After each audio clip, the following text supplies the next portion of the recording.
कोणत्याही स्पर्धा परीक्षेची तयारी करताना सुरुवात ही 6वी ते 12वीपर्यंतच्या पाठ्यपुस्तकातून करायची असते.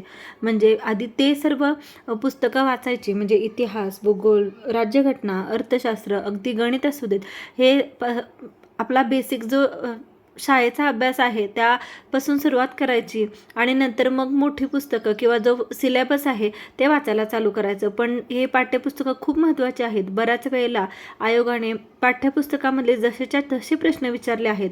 म्हणून आज आपण NCERTच्या 6वी ते 12वीपर्यंतच्या इतिहास, राज्यघटना, भूगोल, अर्थशास्त्र या विषयांचे मराठी सारांश बघणार आहोत. म्हणजे त्याचे प्रश्न, कोणते प्रश्न विचारले जाऊ शकतात आणि महत्त्वाचे जे जे मुद्दे आहेत ते सर्व या व्हिडिओमध्ये कव्हर करण्याचा प्रयत्न केला आहे. तर आज आपण सुरुवात करूया 6वीचा इतिहास.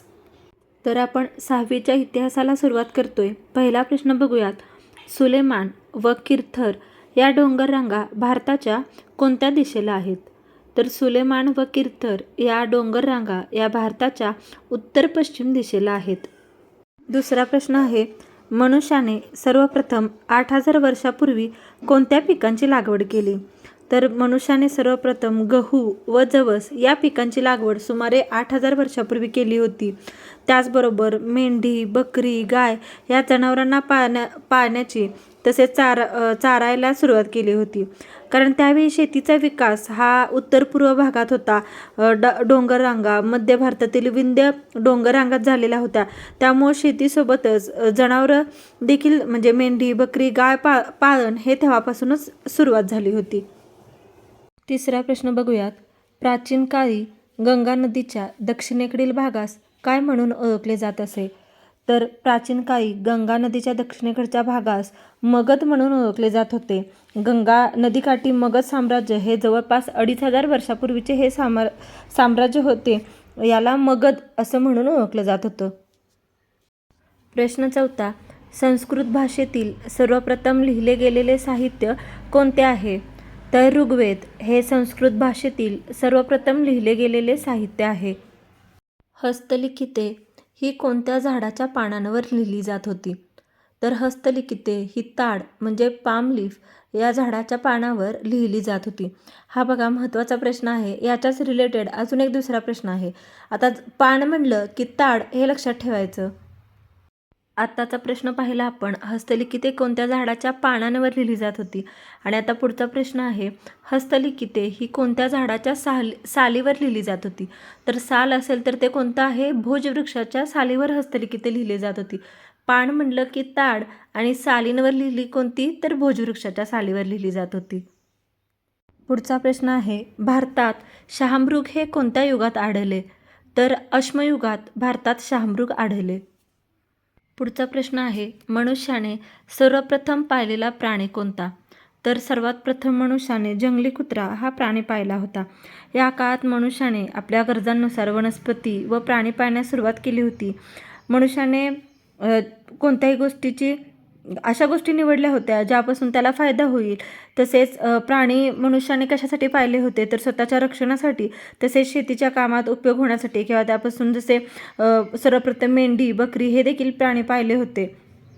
पुढचा प्रश्न आहे. मानवाने डुकरांसाठी बांधलेल्या घरांचे अवशेष कुठे सापडले आहेत?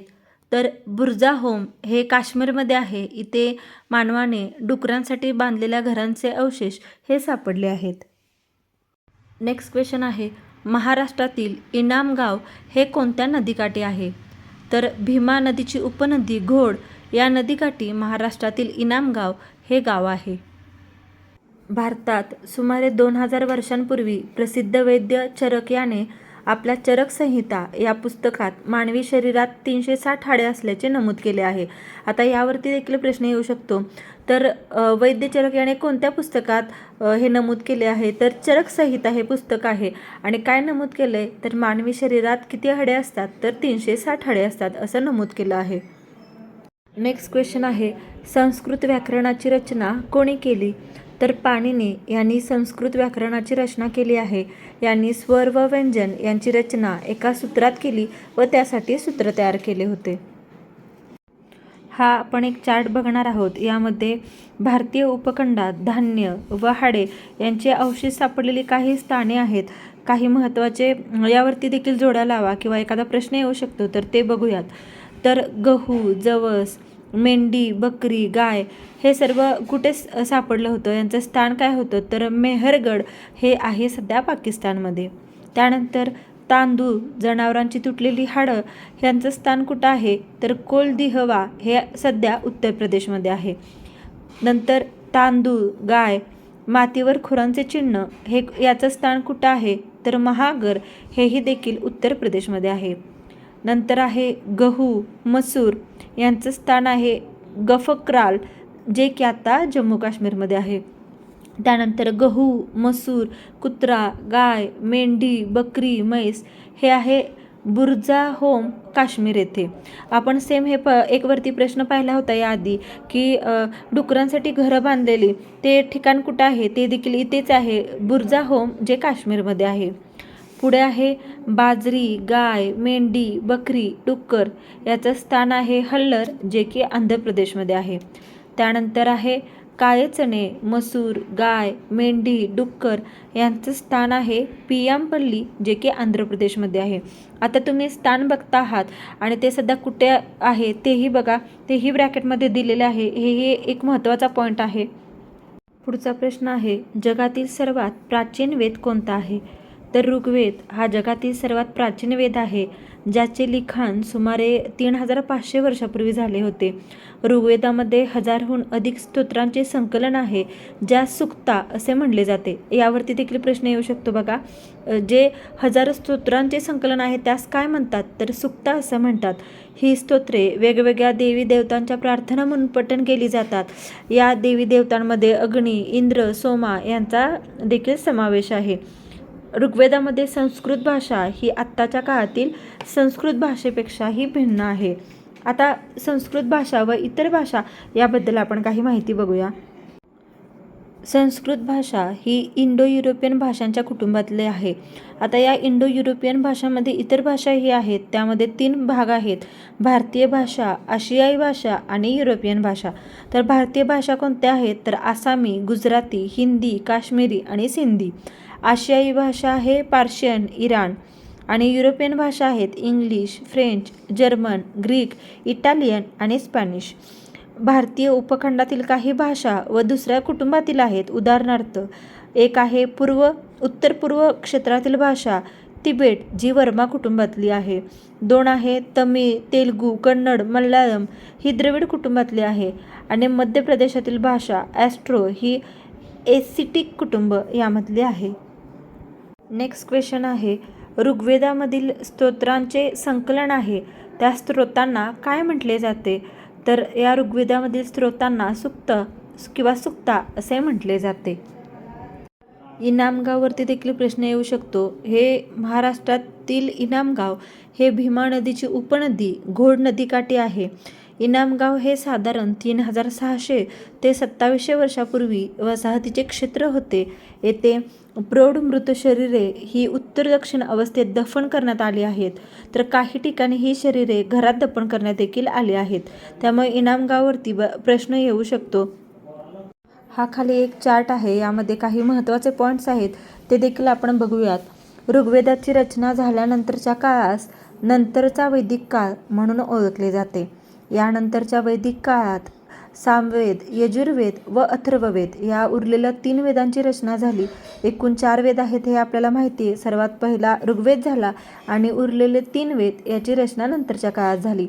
या वेदांची रचना ही धर्मगुरूंनी केली होती, ज्यात धार्मिक कर्मकांड सोबत सामाजिक नियमांचा देखील उल्लेख आढळतो. या काळी धर्मगुरूंनी समाजातील लोकांना 4 गटात विभागले, ज्यास वर्ण असं म्हणतात.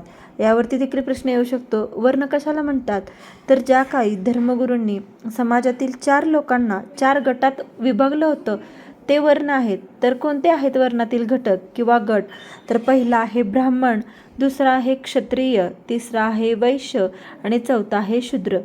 तर आता ब्राह्मण गटामध्ये कोण होतं, तर वेदांचा अभ्यास करणे, यज्ञ करणे व भेट स्वीकारणे ही त्यांची कामे असत. क्षत्रियांमध्ये होते राज्यकर्ते, यांची कामं ही युद्ध करणे, प्रजेचे रक्षण करणे ही होती. वैश्य गटामध्ये शेतकरी व व्यापारी यांचा समावेश होता. तर शूद्र गट यांचे प्रमुख काम हे बाकी 3 वर्णांची सेवा करणं असं होतं. अशा प्रकारे एकूण हे 4 वर्ण होते. पुढचा प्रश्न आहे, बुद्ध संघाचे नियम हे कोणत्या पुस्तकात देण्यात आले आहेत? तर विनय पिटक या पुस्तकात बुद्ध संघाचे नियम हे देण्यात आले आहेत. झोरोएस्टर हे कोण आहेत? तर झोरोएस्टर हे इराणी पैगंबर आहेत. नेक्स्ट क्वेश्चन आहे, मौर्य साम्राज्यातील महत्त्वाची शहरे कोणती? तर पाटलीपुत्रा जे की पाटणा बिहारमध्ये आहे, तसेच तक्षशिला आणि उज्जैन ही 3 मौर्य साम्राज्यातील महत्त्वाची शहरे होती. नेक्स्ट क्वेश्चन आहे, अशोका हा राजा कशाच्या माध्यमातून आपल्या प्रजेशी संवाद साधत असे? तर शिलालेखाच्या माध्यमातून अशोका हा राजा आपल्या प्रजेशी संवाद साधत असे. काही महत्त्वाचे पॉईंट्स बघूयात. सुमारे 2400 वर्षापूर्वी मौर्य साम्राज्याच्या अगोदर चीनी साम्राज्यकर्त्यांनी चीनची भिंत बांधण्यास सुरुवात केली होती. किन साम्राज्याच्या काळात बांधकाम सुरू करण्यात आले होते.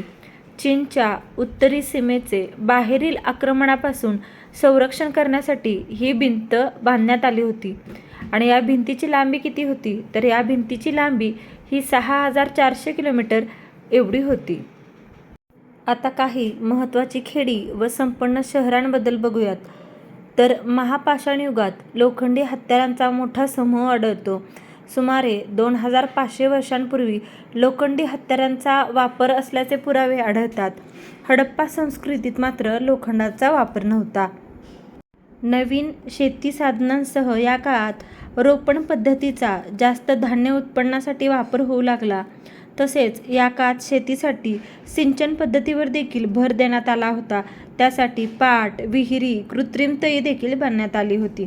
आता खेड्यात नक्की कोण राहत होतं त्याविषयी पाहूयात. उपखंडाच्या उत्तर व दक्षिण प्रदेशातील खेड्यात 3 प्रकारचे लोक राहत होते. पहिला प्रकार आहे वेल्लालार म्हणजेच मोठे जमीनदार असं त्यांना म्हणत होते. उजवार म्हणजे साधारण शेतकरी आणि कैदेसियार किंवा आदिमाई म्हणजेच भूमिहीन कामगार असा याचा अर्थ आहे. तर यावरती देखील प्रश्न विचारला जाऊ शकतो. कोणत्या 3 प्रकारचे लोक राहत होते? तर वेल्लालार, उजवार आणि कैदेसियार. आणि त्याचा अर्थ देखील विचारला जाऊ शकतो किंवा अगदी जोड्या लावामध्ये देखील हे प्रश्न विचारले जाऊ शकतात. तर वेल्लालार म्हणजे मोठे जमीनदार, उजवार म्हणजे साधारण शेतकरी आणि कैदेसियार किंवा आदिमाई म्हणजे भूमिहीन कामगार होय. पुढचा प्रश्न आहे, ग्रामभोजक कोणाला म्हणत असत? तर गावाच्या प्रमुखास ग्रामभोजक असे म्हणत असत. तर गृहपती म्हणजे काय? तर लहान शेतकरी होय. आणि दास हे भूमिहीन लोकांना दास असे म्हणले जात होते.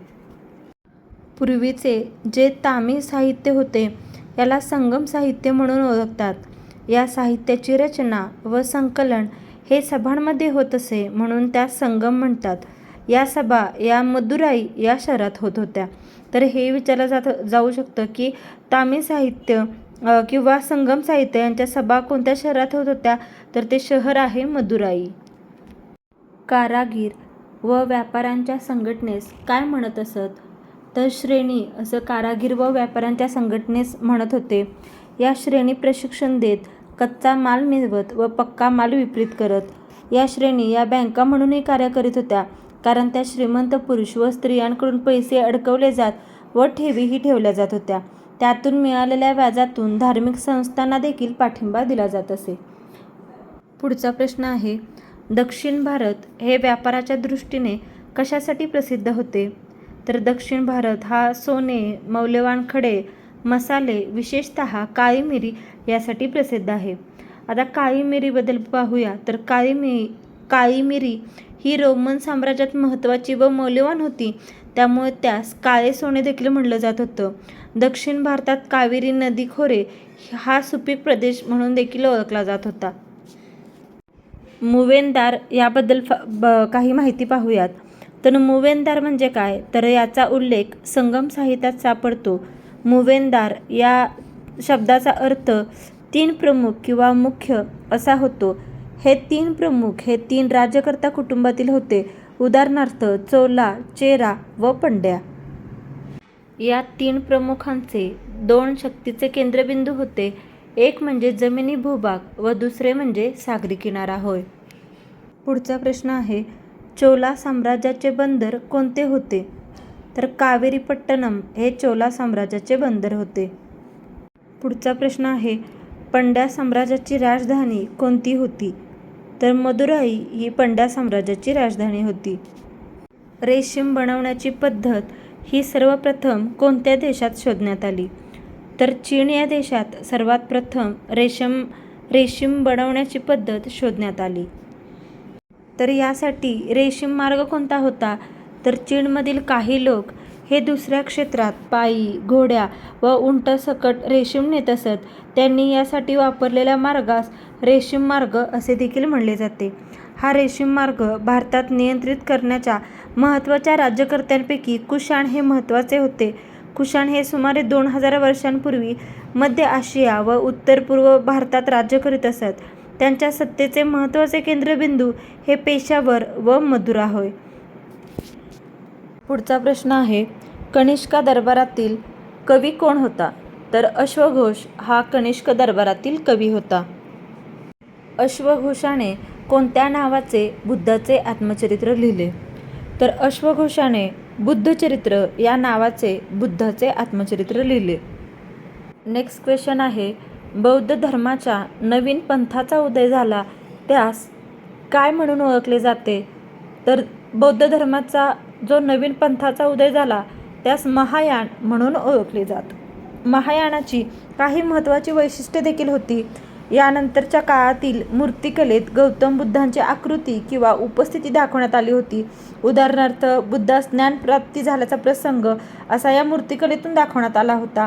यानंतरच्या काळात बुद्धांचे पुतळे बनवण्यास सुरुवात झाली, जी या अगोदर होत नव्हती.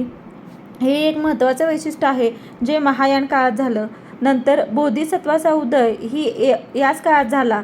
बोधिसत्व हे विशेषण ज्ञानप्राप्ती झालेल्या व्यक्तीस वापरले जात होते. हे एक विशेषण होतं. बोधिसत्व हे ज्यांना ज्ञानप्राप्ती झाले त्यांच्यासाठी वापरलं जात होतं. ज्ञानप्राप्तीनंतर या मनुष्याने एकांतात जीवन न घालवता त्याने आपल्या ज्ञानाचा उपयोग हा इतर व्यक्तींना ज्ञान देण्यासाठी करावा असा होता. या काळात बोधिसत्वाच्या पूजेस मोठे महत्त्व प्राप्त झाले होते आणि ते मध्य आशिया, चीन, कोरिया आणि जपान येथे पसरले. नेक्स्ट क्वेश्चन आहे, जुन्या बौद्ध धर्मास काय म्हणून ओळखले जात? तर जुन्या बौद्ध धर्मास थेरवाद असे म्हणून ओळखले जात असे. आता आपण भारतात आलेले काही चिनी तीर्थयात्री आहेत यांच्याबद्दल सविस्तर माहिती बघूयात. तर सर्वात प्रथम फा झियान हा भारतात सुमारे 1600 वर्षापूर्वी आला होता. त्यानंतर क्युआन झँग हा भारतात 1400 वर्षापूर्वी आला होता. आय किंग हा झँगच्या 50 वर्षानंतर भारतात आला होता. वरील सर्व व्यक्तींचा भारतात येण्याचा उद्देश हा बुद्धाच्या आयुष्याबद्दल जाणून घेणं व बुद्धाशी संबंधित मठांना भेटी देणं हा होता. झँग हा जो चिनी तीर्थयात्री होता त्याने नालंदा येथे काही वर्ष अभ्यास केला व त्याने नालंदाचे अतिशय सुंदर वर्णन केलेले आहे. आता काही भक्ती संप्रदायाची सुरुवात त्याबद्दल पाहूयात. तर याच काळात हिंदू धर्मात शिव, विष्णू व देवी दुर्गा या देवी देवतांना विशेष महत्त्व प्राप्त झाले होते. भक्ती म्हणजे एखाद्या मनुष्याचे आपल्या निवडलेल्या देवांबद्दल असलेले प्रेम होय. कुणीही गरीब, श्रीमंत, उच्चवर्णीय, नीचवर्णीय यापैकी कुणीही भक्ती संप्रदायाच्या मार्गावर चालू शकत असे. भक्तीबद्दलची कल्पना ही भागवत गीतेत सांगण्यात आली आहे. भक्ती मार्गात धार्मिक धर्मकांडापेक्षा मनुष्याच्या आपल्या देवाप्रती असलेल्या प्रेमास जास्त महत्त्व देण्यात आले आहे.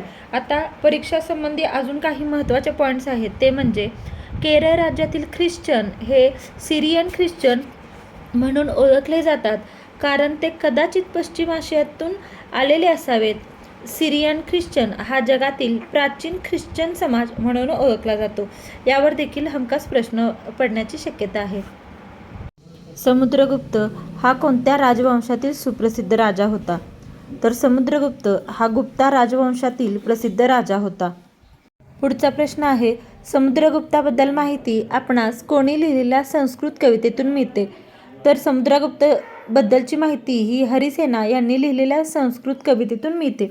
हरिसेना हा समुद्रगुप्ताच्या दरबारातील एक प्रसिद्ध कवी होता. हरिसेना याने आपल्या लिखाणात 4 प्रकारच्या राजांचा उल्लेख केला आहे व त्याचप्रमाणे तो यात समुद्रगुप्ताच्या त्यांच्यासाठी असलेल्या धोरणांचा देखील उल्लेख करतो. यामध्ये कोणते 4 प्रकारच्या राजांचा उल्लेख आहे तर आर्यवत येथील राजे, दक्षिणपद येथील राजे. आर्यवत येथे एकूण 9 राजे होते व दक्षिणपद येथे 12 राजे होते.